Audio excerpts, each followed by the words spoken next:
Hello everybody, and welcome back to my channel. Today's video is the week 3 update on my monolake ecosphere, and I think I can finally say that I've spotted some form of life that isn't just algae or plant material here. In fact, it's something that I've very commonly spotted in prior ecospheres as well. It's worms. However, it's not just any type of worm. More specifically, I believe that the worms in this ecosphere are detritus worms, and I'll explain why in a bit.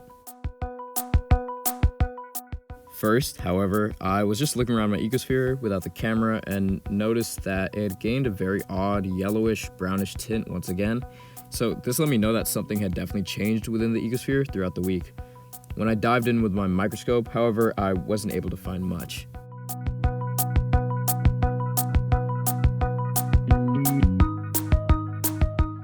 In fact, here I thought I had spotted a worm, but I feel like I actually just got tricked. I wasn't sure if I'd actually spotted the worm at this point, or if it was just a random root or some string that had somehow made its way in the ecosphere.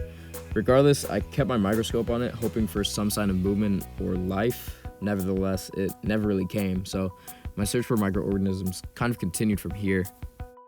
Eventually, however, I finally spotted some movement right around here, and was 100% able to confirm that it was some sort of worm. The camera footage isn't the best here due to my excitement, but I'll be sure to get more shots of the worms within the coming week. This was the only one I could even find so far, so evidently they're doing a great job of hiding. Anyways, back to why I think these are detritus worms. Detritus worms are very commonly skinny, stringy, and a whitish pale color, just like the worm that you saw. Furthermore, they are soil-based worms that thrive in areas with a ton of organic material to feed off of. This makes perfect sense here because I had already added some sediment to the ecosphere, so they may have traveled along with that. The simple fact that they're able to actually live in the monolake sample, however, lets me know that if the monolake habitat changed even slightly, specifically the water conditions, the makeup of organisms living within the area could change drastically.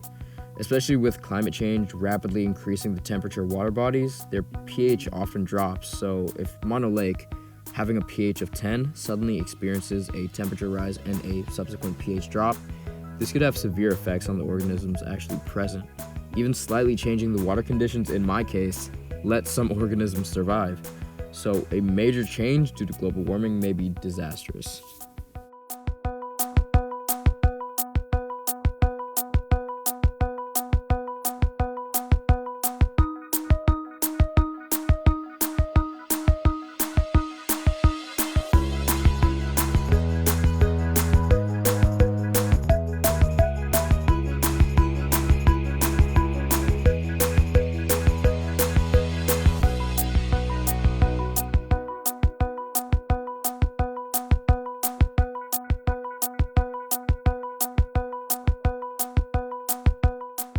And once again, looking at all of this organic material further kind of indicated to me that the detritus worms are probably somewhere in the center of the actual ecosphere itself.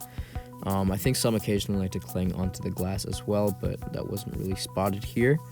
Overall though, I think the fact that such a slight change was able to have microorganisms actually survive kind of scared me in the sense that, like, I'm not sure how actual bodies of water due to climate change will suffer. I feel like their entire ecosystems and habitats will change drastically, and I think that kind of indicates just how severe the problem is, as well as how rapid we have to be when it comes to addressing the problem, because in even a small sample like this, a slight change in the water conditions led to major changes in what was actually present.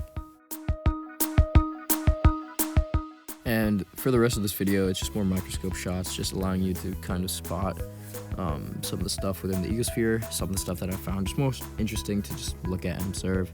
So yeah.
Anyways, have a great day and thank you for watching. Be sure to be on the lookout for new videos coming up soon.